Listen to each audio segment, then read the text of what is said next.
Hi, everyone. Welcome back to the Soccer Queens podcast, where we talk everything female athlete performance training. I have a regular back on, Shay Haddo. She is a confidence coach to youth female athletes. She's an expert in her space, and we are going to dive into feeling your feelings today and why it's okay to express your emotions and let them out. And I think this is something that not a lot of us are teaching young girls, and we just want to normalize it. So I'm just going to start off with asking Shay a funny question. And this could be, Shay, for your personal life, your business life. Obviously, you're an entrepreneur and you're doing your own thing, and it's not always perfect, as we know. But have you ever had days or weeks where it's just like you're putting out one fire after the other, everything's just going wrong, and it's just like, at this point, just going to accept it's just not a good week, and that's fine. So have you ever felt that before? Oh gosh, I would say on like a weekly basis. And yesterday actually was one of the most off days I've had in a very, very, very long time, where I was just like really sad. And I didn't know why I was sad, and I didn't sit there and analyze, why are you sad? You shouldn't be sad. But I was just really sad, and I honestly I didn't feel like doing anything. I didn't feel like doing a video. I didn't feel like writing emails. I didn't feel like doing anything like that. And then I got on my call for the Alpha Girl Collective, and immediately my mood was like boom. And it's crazy because on that call, one of the girls asked, like, how do you recover or like rebound from having like an off day? Right. And I was like, perfect. Like I literally had an off day today. And I think the thing that I said that I think is so important to remember is that you're going to have off days, and instead of judging yourself for feeling sad or feeling off or not having a good practice or whatever, like just be okay that you're sad. Like be okay that you're not okay. Be okay that like it's not your day. Like we all have those days. And I think so many times we have this expectation, or society puts this expectation on us that like you have to be always up, you have to always be positive, you have to always be on your best, and that's just not reality, and it creates a lot of pressure. So yeah, I have that often, and I used to sit there and analyze it and say, oh, I must have done something wrong. But I realized the best thing for your confidence, for your self-worth, for your sanity is to just like be okay with it and not feel like you have to like analyze like, oh, what's wrong with me. Hmm. Yeah, because then it just keeps spiraling out of control, and you just blame yourself. You're like, oh, I should be tougher than this. Oh, I should try and get rid of my negative emotions. And it's like, well, humans, the majority of the time, feel a lot of negative emotions because we're human, and Mhm. that's okay. And I love that when you got on your call after feeling sad the whole day, it immediately changed. Yeah. And I definitely think there's power in when you are feeling bad, if you show up for other people or serve others or the next generation, that's a good solution too. Yeah. And I don't think you can ever go wrong when it's like, all right, you know what? I'm not doing great, so the solution's not with me. I'm just gonna go help other people at this point. Yeah, and the thing is like it was like kind of a coaching call slash Q&A day, Mhm. and I didn't really have like much planned because I was just in such a funk all day that I was just like whatever is going to come up is going to come up. But we actually had a really good call, and they asked some really good questions around like thoughts too, around like, Mhm. oh, I have all of these negative thoughts come up and I'm trying to change them and I'm trying to get them out. But the reality is that thoughts and emotions, they're just naturally going to arise. There's no way that you can be like, nope, these thoughts aren't going to come in. And I think a lot of times where we go wrong is we like get mad at ourselves, and we get disappointed in ourselves when we do have these negative thoughts and these negative emotions, because we feel like if I'm having these, then like there's something wrong with me and I'm not doing it right. But it's so important to realize that negative thoughts, negative emotions are going to arise, and instead of analyzing them, there's a time and place for analyzing them, but instead of analyzing them all the time, it's like just let them come in. And if you let them come in, they will go away. But so many times we like grab onto them and we try to analyze them, and they're going to stay there. So it's really Mhm. important to like let them come in and just like be with them, because they will go away eventually.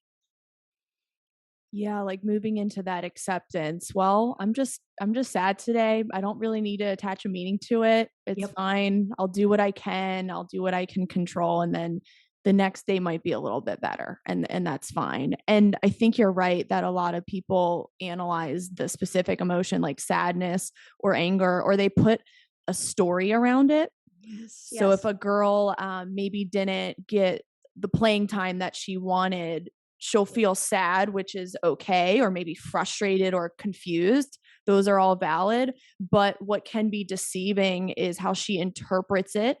And she might be like, well, I didn't play a lot. My coach doesn't like me, which Yeah. might Hmm. not be true. You have to really try and find the truth in that situation and not let those emotions deceive you and just Hmm. put you into this like cyclic dark place.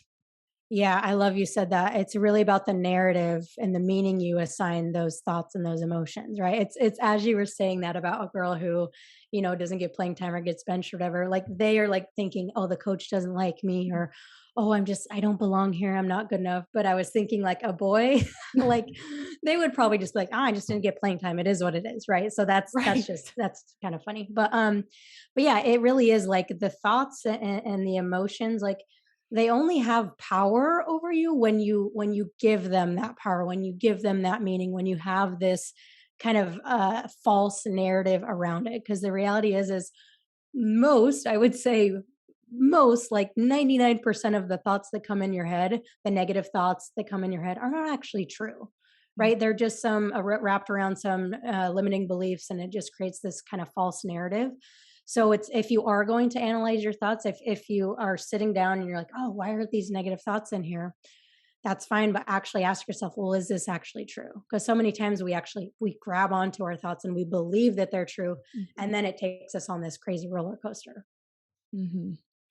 I really love that. And is there any other tip or insights you could give on young athletes who experience negative emotion and they're beating themselves up about it?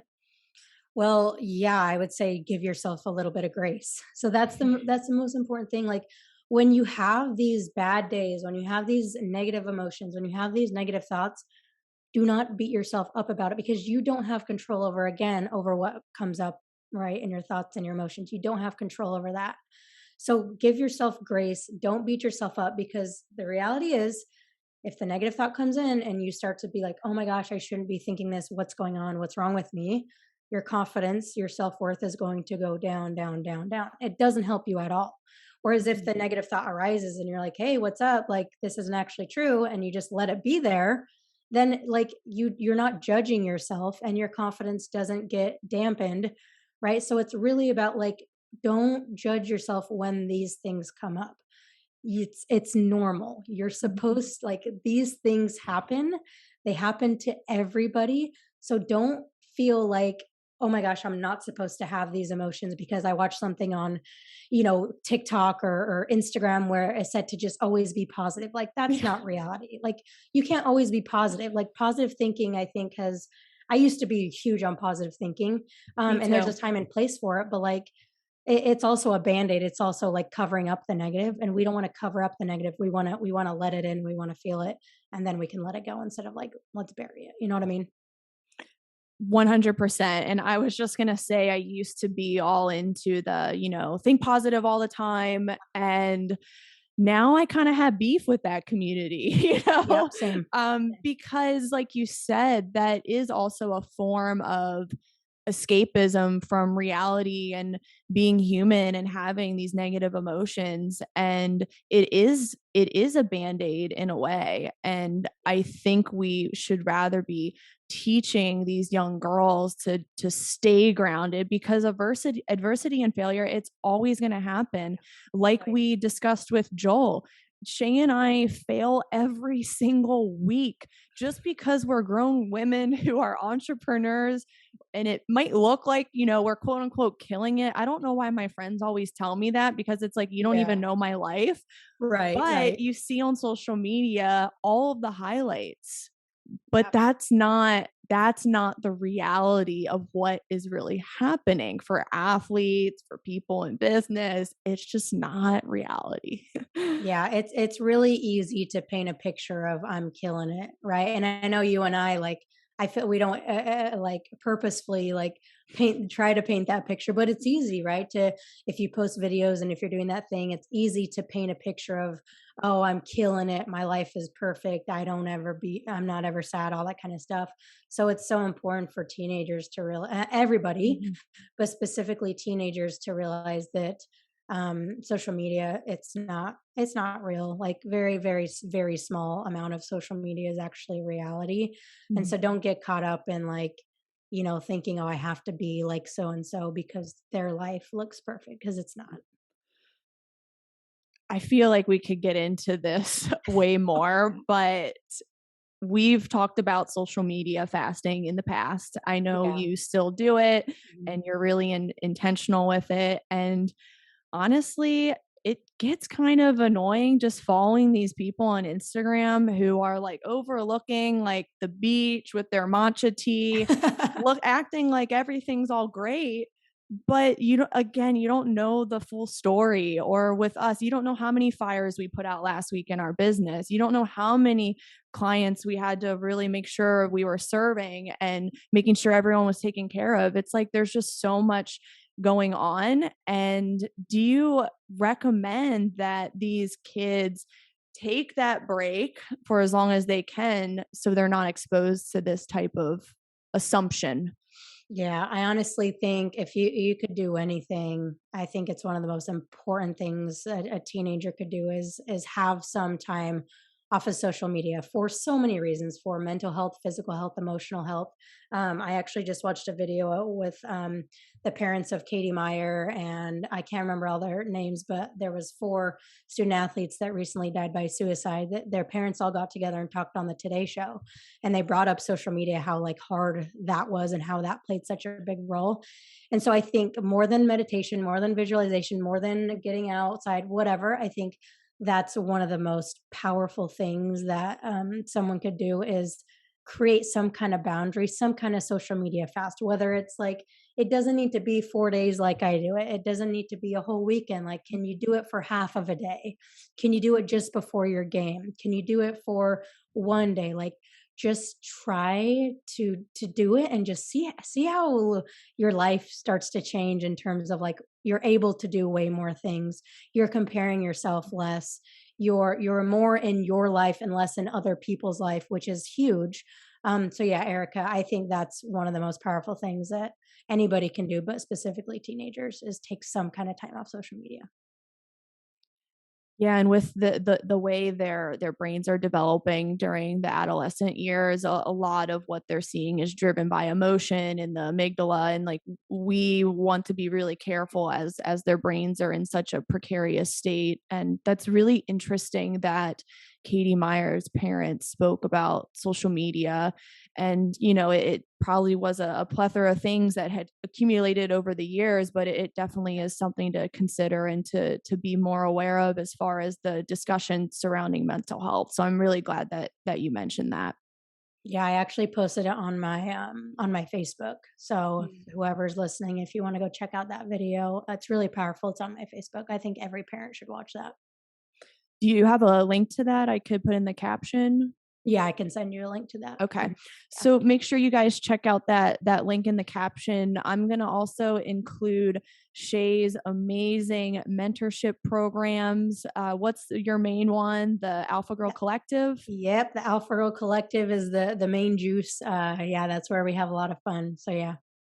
And I've been on those calls, you guys, and it's just such a great group of young girls with the same mission. And Shay is just such a boss on those calls. I'm always grateful to be a guest. So be sure to check that out in the caption, as well as her book, She the Confident, which has been out for 2 years.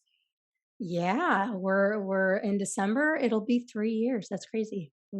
Wow. Time Yeah. flies when you release a book. It's crazy. I know, right? Yep. Check out that book, you guys, She the Confident. If you go on Amazon and just type in female athlete, I believe it's one of the first that pops up. I mean, it has an amazing amount of reviews. It is like the book for confidence and mental skills in female athletes. So check that out. Thank you. And Shay, anything else you want to leave the audience with? I thought this was a great mini episode. No, that's it. Just feel your feelings, guys. It's okay to not be okay, and it's okay to have an off day. That's what I'll leave you with. Love it. So guys, I'll see you next week. And thanks again, Shay. Thanks, Erica.